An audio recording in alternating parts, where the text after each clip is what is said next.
Hi everyone, I'm going to show you how to make veggie lumpia with spicy tuna. Kitchen materials that are used are shredder, knife, tong, peeler, a mixing bowl, frying pan, a chopping board, and a colander. Ingredients needed are spicy tuna, lumpia wrapper, potato, carrot, and onion.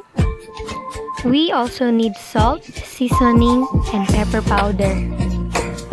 First is we need to peel or take the onion skin before washing. Wash the vegetables thoroughly and don't forget to wash your hands and the utensils that are used. The next thing we're going to do is to peel the potato.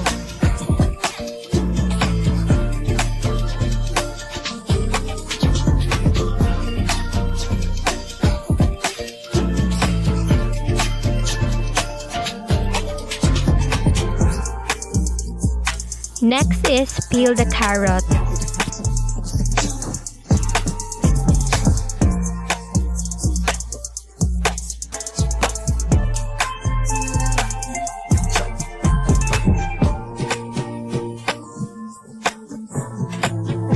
After that, we are going to shred the carrot.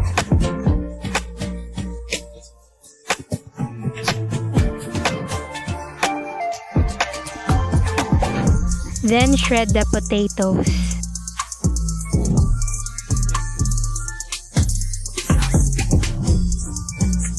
Next is we're going to slice the onion or cut into mince.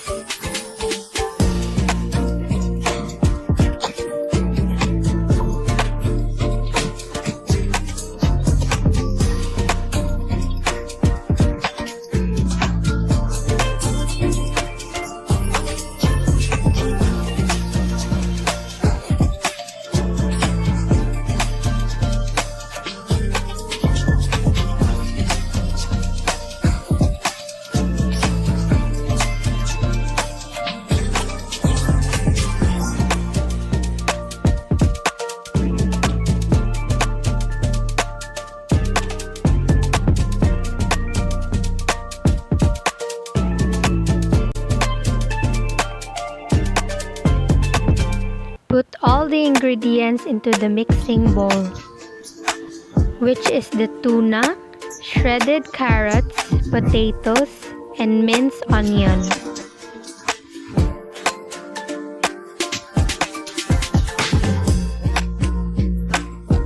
Now we are going to season with salt, powder pepper, and magic sarap according to your preferred taste. Mix all the ingredients and make sure it is well blended.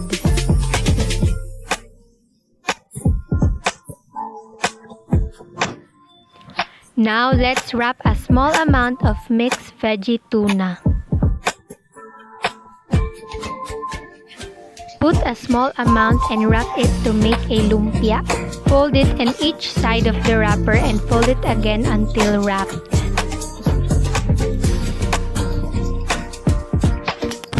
Repeat the procedure and continue to make many lumpia.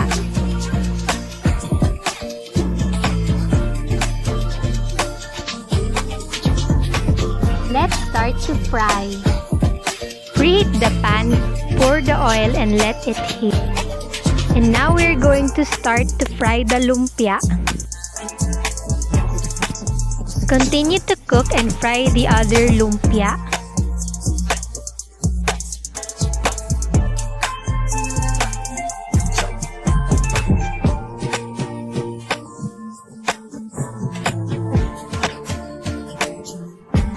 Set aside the cooked lumpia and put them in a serving dish.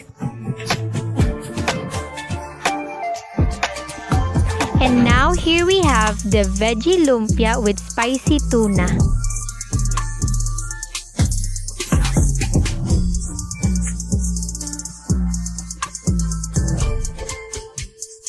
I hope you enjoy and thank you for watching.